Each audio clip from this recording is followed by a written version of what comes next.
Hey, what's up? This is the very interesting podcast, episode 10, with your host, MyGod. Don't worry, I will not talk about anal bleaching. This time it's too apparently considered shocking content, as I have mentioned before. So I don't. Why should I talk about it anyways? Because I don't quite get it. You could just use makeup if it's really needed, because how often unless it's important to yourself, like you feel better if there's a different color tone or whatever, then the actual exposure to others, if you look at it in a like how many minutes of your life is someone gonna look at that? And then, anyways, so. And also, if you get it, like, let's say whoever bleaches it doesn't, puts too much bleach on it, and it's whiter than the rest, because probably you want to have it about the same color tone, if I understand correctly. So then you have this white butthole. And, what do? You gotta bleach the rest, do a full ass bleaching, or I guess you could tan just the butthole with begin to get the same shade as the rest of the skin with a mini butthole tanning machine. You go to the tanning saloon and you say, and they say, "How can I help you?" "Oh, I just want the butthole tan, please." And then they have a little butthole tanning machine there. Man. Or maybe they have something, like when you go in, you get these tanning glasses. So you get those, but for the whole body except for the butthole. Butthole size hole somewhere. Okay, let's talk news though. The big fucking rocket. You know the story behind it, right? It's originally the big fucking rocket, and I guess people didn't really like that so much, so now it's the big Falcon rocket. Oh man, that is impressive, huh? That thing yesterday, how that went up into space. Never before seen amounts of exhaust, smoke, chemicals being blown directly into the parts of the atmosphere where it counts the most. Instant warming up of the whole this part of Florida, whatever it was, right below. Like climate change taken to the max. Human induced. I don't know, actually. I don't know what they're burning there. Maybe it's environmentally friendly. But I'm sure it's not that good. I would think it's not that good. And also, they did not forget about the ocean either, because that third stage that didn't make it ended up, I think, landing in the ocean, exploding in the ocean or something. Imagine if you were a fish, like a dolphin, and then, no, let's think the other way around. Let's imagine fish are the smart ones, and we are on the side where the fish are right now, except we're still on land and the fish are in the ocean. So, and they would drop stuff on us all the time. They would, like, all of a sudden, this rocket would come out of the water, and then a bunch of parts fell off right onto our streets and parking lots. No, we wouldn't have that. Never mind. We'd just be sitting around in dirt and on trees and such, and then all this dirt comes down, and there's dirt everywhere. Anyways, all the stuff that, well, there's a lot in the ocean. So they would probably have their poop drain pipes coming out of the ocean onto our beaches, with stuff coming out all the time and running into our cities. So think about that for a minute there. So if you watch this, if you happen to watch the big Falcon rocket go up in space, and then the 2 booster thingies landing at the same time, and the car up there, if you did not shed a tear seeing that, you need to reevaluate your values. Elon Musk. His statement was, I am rich. Fuck you. I'm rich. I put my car on a rocket. And that was, I'm pretty sure that was his statement, not verbatim. But also, putting your own car into space, is that the ultimate baller move? Also, the rocket, it's not deniable it had a penis shape. Penis going straight up there with the luxury car in the head of the penis. So Jeff Bezos, is your turn, man. If you Google Musk, it's now, Elon Musk is now second right after actual Musk, which is it's the odor made from secretions of body, something of the body. So he made it. He's made it. Okay. So aliens find the car in space in about a few million years. Earth is long gone. Aliens find the car. It's not going to look as good as it did yesterday anymore because of radiation and as far as I know, there is actually stuff in space. It's not a perfect vacuum. There's about a molecule per cubic meter on average or something like that. So there might be a bit of dust on the car by then. And probably not going to be red anymore. It's mostly just going to be whitish, grayish, I think. So they're going to find this. And yeah, what would we do? Let's say we found a car floating through space. Let me know, because I don't.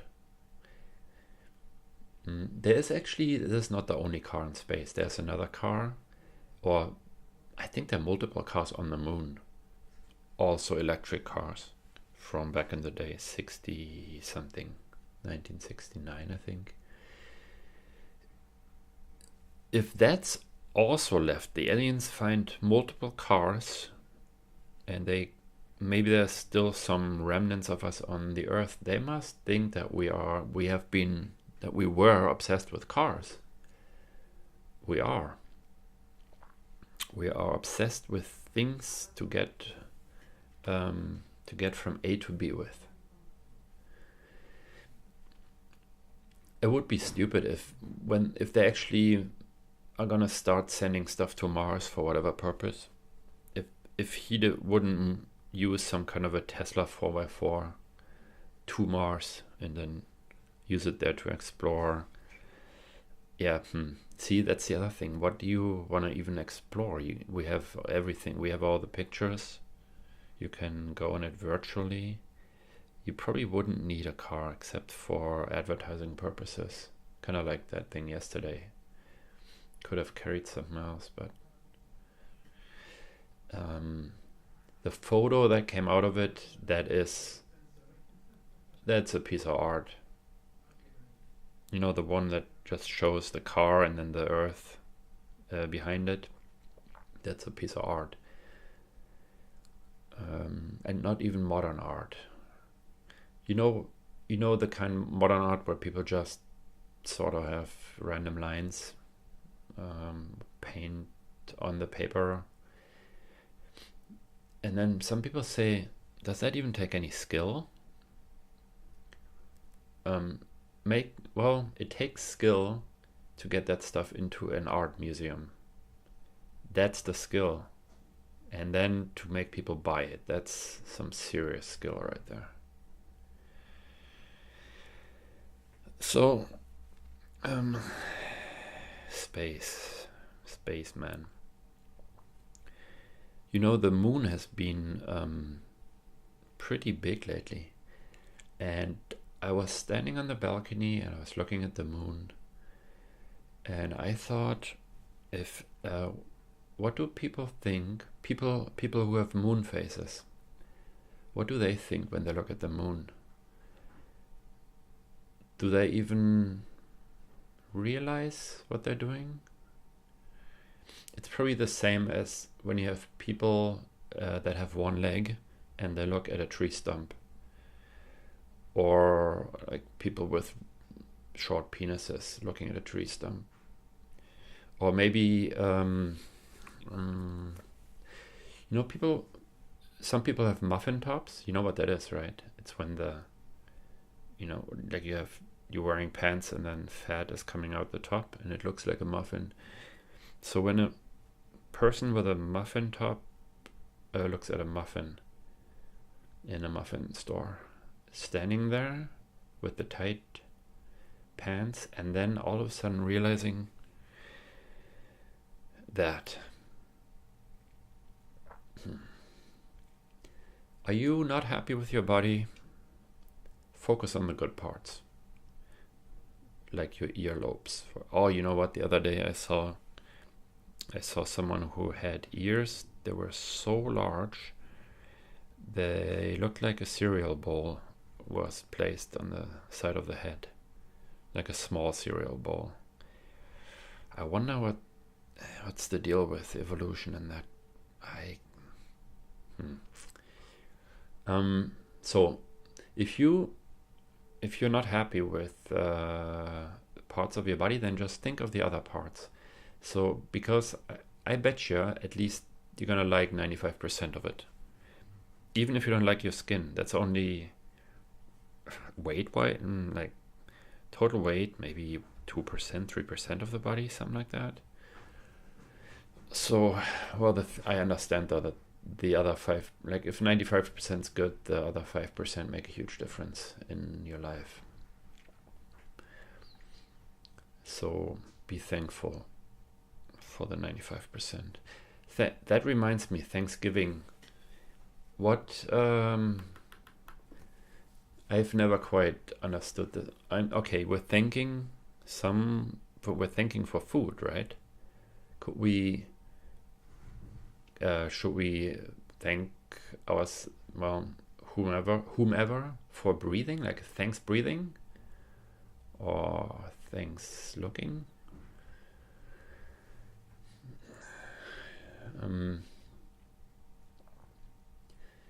Thanking for all the food and then eating meat, which is a huge waste of food resources, because you have to feed that animal so much to produce some meat.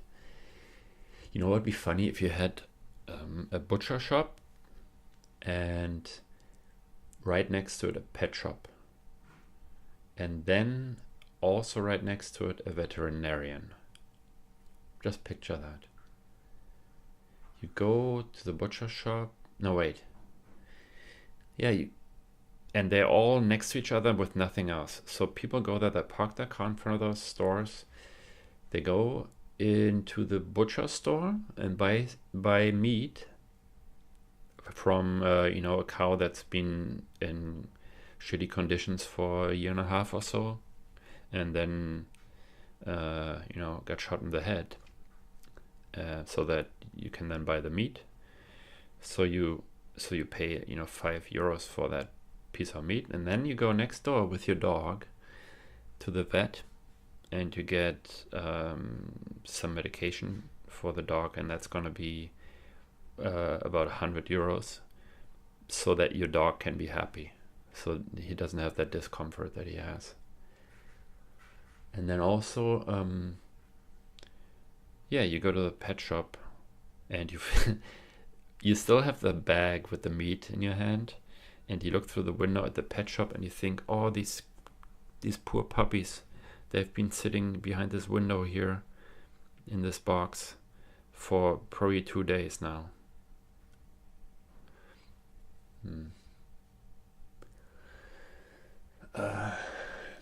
There was an article about some guy hunting lions, and I guess he shot one lion, and then when he was about to shoot the other, somehow part of the bullet or something, or shrapnel, hit him and killed him. So that's sort of, some people will get a justice boner out of that.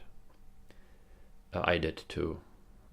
I got an instant justice boner. And then I thought, yeah, like growing cows in bad condition is okay. And then when they're done, when they got big enough and they had this probably pretty terrible life standing in their own poo, and then you basically hold down the cow and it's being shot in the head while it's being held. It has no chance to get away. It didn't want to harm you. That's okay. If someone died at the cow plant, wherever they slaughter the cows, that would be a tragic accident and people would be sad about it, probably. But then when the hunter shoots a lion that's been mostly free, had a decent normal life, then haha, you mean hunter.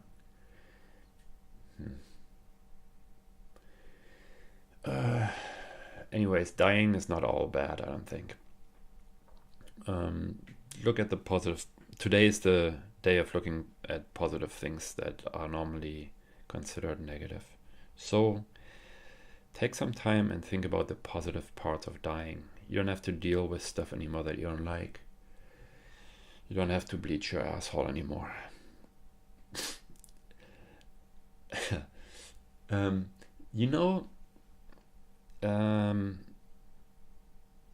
For some reason, it would be women, I think, that would do that bleaching stuff. There are lots of gender-specific products out there, like backpacks for women. Because, yeah, maybe the color. Man, the industry really pulled that off. This is for men, this is for women. And then sometimes you pay more for the same product, because it's a different color or something. Well, I can even see the point of that, but a backpack, a women's backpack, does it have to fit a vagina? How? And that's just the tip of the iceberg when you look at what's being done to us with all these, tip of the iceberg is a pretty overused analogy. You know what else is overused? Is complaining over overused analogies. That's overused. Alright, let's talk about the gym. There was a fat guy, like really fat guy in the gym. And that's awesome. I think it's so cool. When, he probably, he's taking initiative to get in good shape and be healthy again. Maybe he is healthy. Maybe he just wants to look differently. So I was seriously, I felt so good about this somehow, that the guy was doing this, that I was thinking about motivating him. High five. But you sort of acknowledge that he's very different. Well, he's quite different, unless I high five everybody there. Everyone kind of deserves it.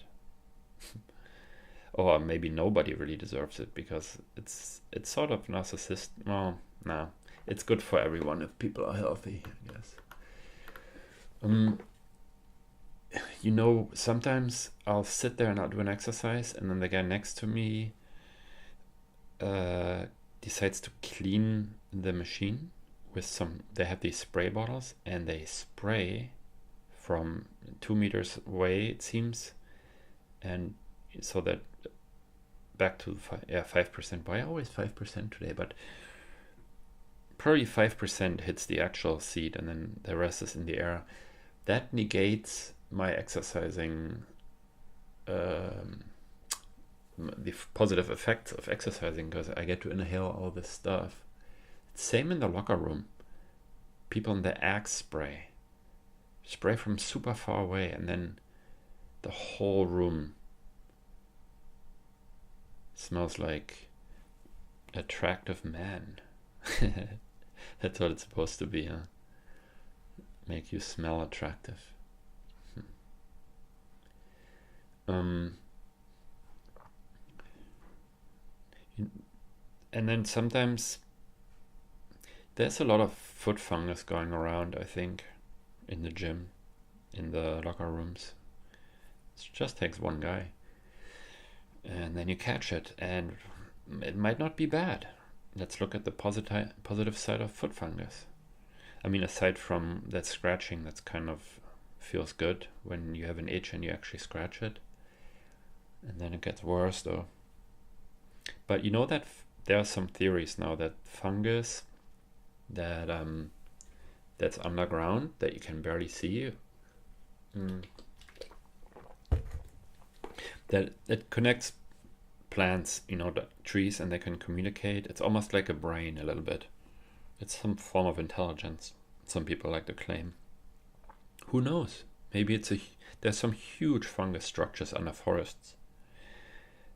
Tons of connections, like our brains. It might even be thinking. What would that fungus be thinking about, though? Probably trees and stuff. Because it doesn't really see anything. It doesn't hear. It only knows that when it's raining and stuff. So anyway, so maybe a foot fungus is also intelligent. And I know this sounds ridiculous, but it might just well be so. It might make you more intelligent. We don't know all that. We're not sure that it's not. You have a big old foot fungus, and the bigger it gets, the smarter you get. So pay attention to that. See if next time your feet get really itchy and you have the flakes coming off and cracks and stuff, if your thoughts are different. If you come up with all this cool stuff.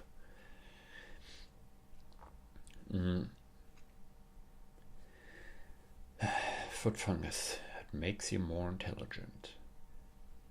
Right. So then, all right. So much for the gym. I was at the supermarket the other day, and in front of me, and I was in line, and in front of me was another very fat person, and I think it's okay to say fat because it's just shorter than obese.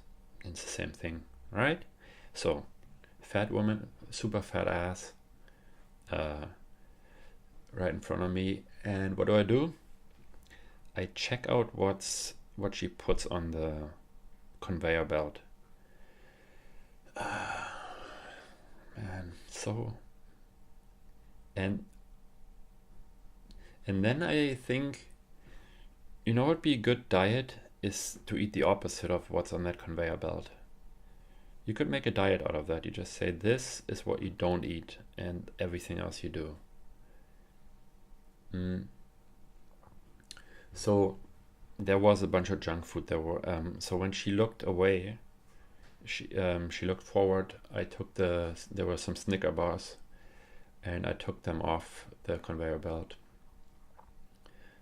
That's not theft, because she had not paid for it yet. It's still within the store. 1 meter later, it would have been theft.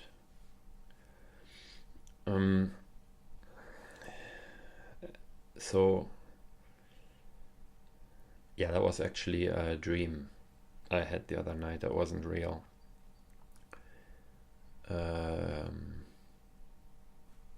know what? No, that wasn't even a dream. That was just something I've been thinking about. They have lots of wine at the supermarket. There's a huge aisle of wine. You know how many times in my life I've heard stuff like, oh, how you match wine with food. That, certain types go with certain food. That, my bullshit alarm is on max. It's cranked up to 11 maximum level when I hear that kind of stuff. Because, dude, it's grapes, right? Old grape juice goes with this old grape juice goes better with this old fish, and that old grape juice goes better with that kind of fish, and this meat, this dead meat here.